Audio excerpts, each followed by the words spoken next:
To sway or not to sway, that is the question. And today, with the help of GOLFTEC's optimotion system, I'm going to give you the definitive answer on sways in your golf swing. This truly is a defining move in the golf swing. And if you're ready to see how good you can possibly be, then get ready to sway your way to way better golf.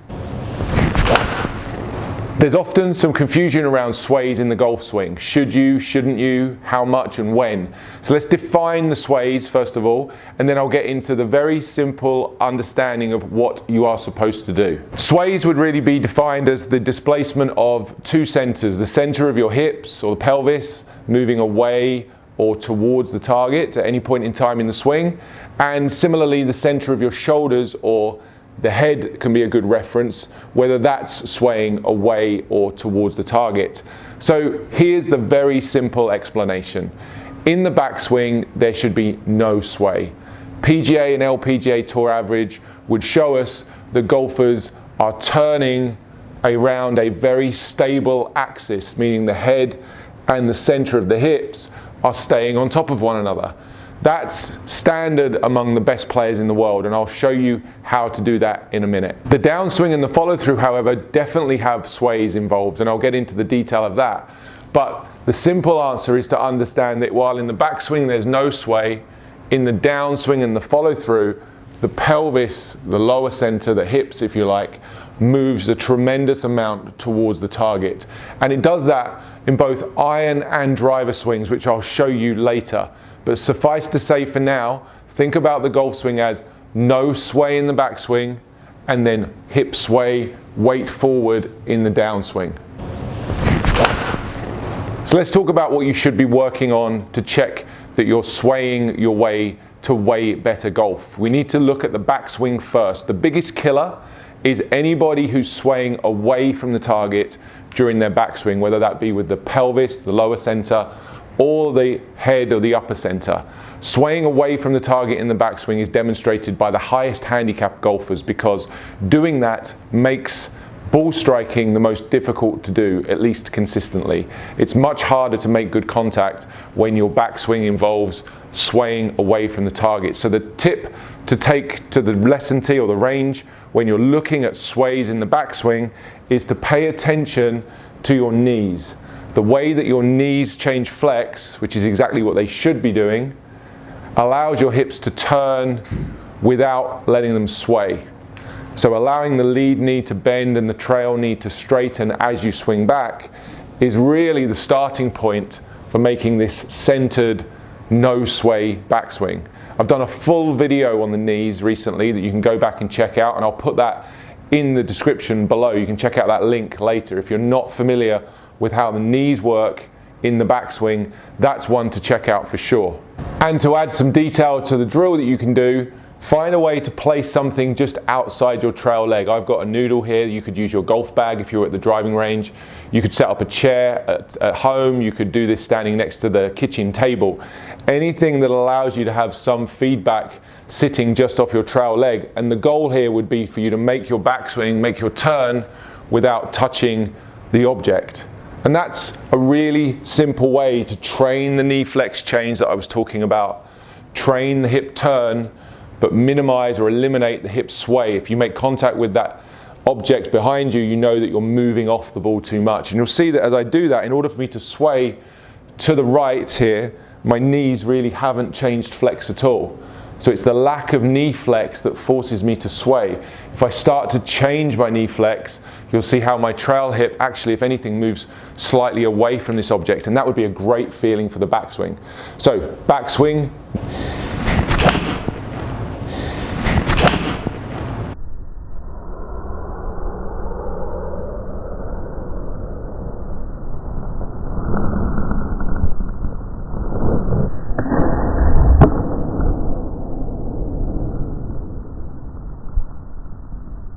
It may surprise you to learn that in the downswing and the follow through, the lower center, the pelvis, moves forward towards the target some 6 to 8 inches on PGA and LPGA Tour averages. This movement or lack of is one of the greatest deficiencies that I see in the poorest golfers. Day to day in the bay at GOLFTEC, the poorest golfers do not move their lower center, their pelvis, far enough forwards in order to be able to make good contact consistently, and when it comes to the driver, create the alignments necessary to hit high, long, straight drives. So this piece right now is going to be the game changer. This is the bit that matters the most. The way that you get from the top of the backswing into the downswing and the follow through. First thing you need to do is check to see whether you're doing this enough in the first place. And the best way to do that, unless you're taking a lesson at GOLFTEC, is to have a camera or your iPhone and a tripod. Let's be honest, if you're not filming your swing when you practice, then despite everything you say, you're not really serious about improving. Setting up your camera on the driving range is one of the easiest things you can do. I'm going to share with you some very simple references shortly on how to measure how this lower center moves within the backswing and the follow through in 2 dimensions. We don't need clever, special, 3-dimensional motion measurement to understand how to do this. So first things first, let's make sure your camera is set up. And when you hit and you film, the checkpoint at the end of your swing, which you should look for with all clubs, is that your belt buckle is further forwards than your lead ankle. So my belt buckle here, if I draw a line down, and that's a very simple one for you to check on your phone if you're filming at the range, is that my belt buckle is forward of my lead ankle. Not, as you'll see in so many cases, that the belt buckle is back and more in the center of the stance and certainly behind the lead ankle. That is a great checkpoint for you on the downswing and the follow through to ensure that you've moved your hips far enough forward in the finish. A great drill to train the right amount of sway would be to reverse the little exercise we had for the backswing. So now I've got the noodle set up outside my lead leg and I've moved slightly forward on the mat here. I've positioned this off the mat. You could do the same if you were at the driving range, but really I've got the noodle set up just outside of my lead leg, and it's about a couple of fist widths in distance. So there's that sort of 6 to 8 inches that we were talking about. And you can practice this first of all without a ball, just moving your hips to the left or towards the target until you touch the noodle, and then as you replace the sway and add more turn, you'll be trying to push your belt buckle towards that point in the finish of the swing. And doing that without the ball, first of all, will start to A, train the motion necessary, and B, start to teach you the sensation of how far forward your weight really needs to be. Because that's the crux of this whole conversation.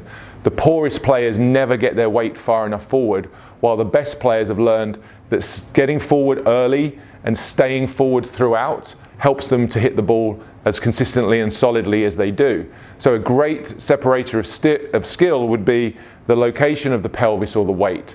So learning to get from the top of the backswing, moving the hips forward in the transition, and then as you reach the end of the swing, pushing the pelvis forward and up to reach the noodle here, would be training the mechanics that's demonstrated by the best golfers, the very best golfers in the world, and also the golfers at your club who are better than you, the ones who hit the ball more consistently and are able to shoot lower scores and have those lower handicaps. So get this move right and your golf will improve dramatically. Up to the top, move the hips forward, get towards that noodle, and then I'm going to hit one.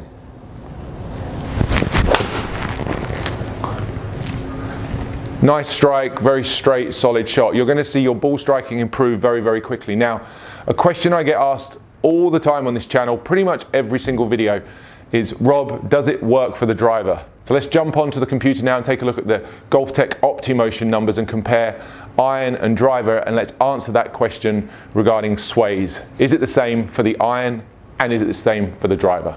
So if there's any confusion as to whether or not you should sway with the iron, there's certainly confusion around what you should do with the driver, particularly if you think you're supposed to shift your weight to hit the driver, shift your weight back. Like so many golfers do, it causes countless issues every single day for regular golfers all over the world. Let's take a look at an iron swing and a driver swing and compare the sways and just see what the best players do. So on the screen, very simply on the left side here is an iron swing and on the right side is a driver swing. The number that you see on the screen right now is referring to the hip sway. That's the GOLFTEC optimotion system, measuring the sway of the hips throughout the swing.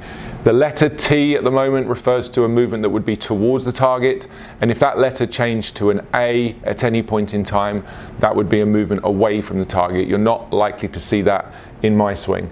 2D reference lines that you're able to use, and very, very simple when you're filming your swing. Put a circle on your head and put a line on your left hip and right hip, just to give you some reference for the movement of that pelvis. Now, as we get into the swing, I'm just going to take these immediately to the top. And what I want you to see, and we'll go through this slowly in a second, but what I want you to notice is the movement of the pelvis or the hips on the iron swing has moved 2.1 inches towards the target.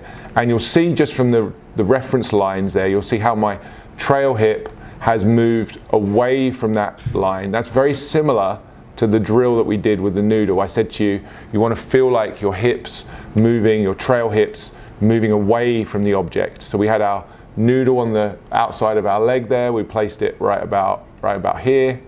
You'll notice how the exercise that I'm doing, or the swing that I'm doing, would very much pass that drill or pass that test. I'm moving away. So my sways with my irons a little bit more towards the target that you'll notice than with my driver, but hopefully what you'll notice with my driver is that, number one, that same drill that we talked about would work. So if I put the noodle or some object outside my trail leg, I wouldn't touch it, I'd be moving away from it. And secondly, you notice how there is no shift away, there is no movement to the back leg, there's no loading up the back leg for any reason whatsoever. And if I start that from the beginning of the swing and we play that through slowly, there's no breaking of those two yellow lines. The hips turn within those lines so that we get to the top, and you can see in both these examples the hip sway has stayed very much centered, or if anything, favoring a slight movement towards the target. That is what the best golfers are doing. And then the downswing movement with both an iron and a driver feature a very early strong hip sway towards the target. Watch how the lead hip and the pelvis move towards the target. I'll just use this red arrow on both of these for some reference. They're going to go in this direction, and they're going to go early.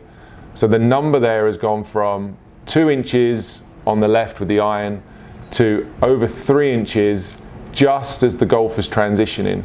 And even the driver swing there has gone from 0.8 inches to 2 inches just as the club's changing direction. So the initial movement here starting the downswing is the change of direction in the pelvis, the movement towards the target, getting the weight to the left as early as you can.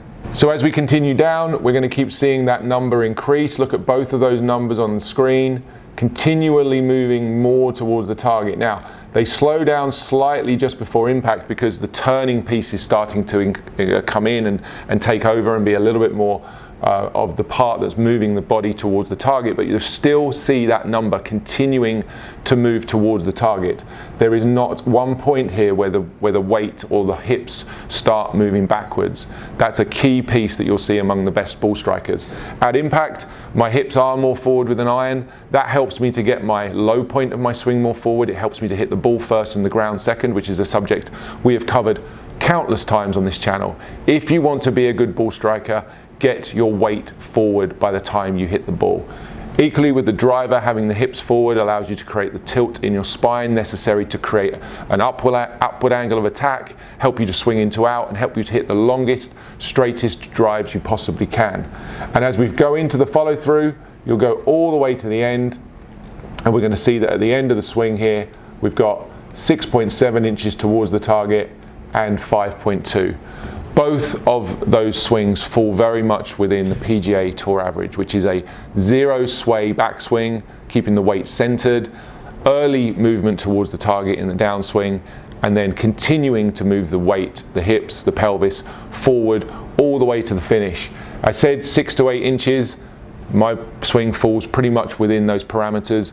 You can check this for yourself by either taking a lesson at GOLFTEC or by using those lines on the camera, and when you film your swing at the driving range, you can be checking for the pieces that I told you about. The final checkpoint I mentioned in my instruction was for you to check that the belt buckle is outside of your lead ankle, and you'll see in the final part of this that my belt buckle with both the driver and with the iron is outside my lead ankle. That is a very useful and very usable checkpoint for you guys when you practice. So there's some ideas and hopefully some clarity for you on sways, what you should be doing, what you shouldn't be doing, what you should be looking out for, and ways for you to practice it.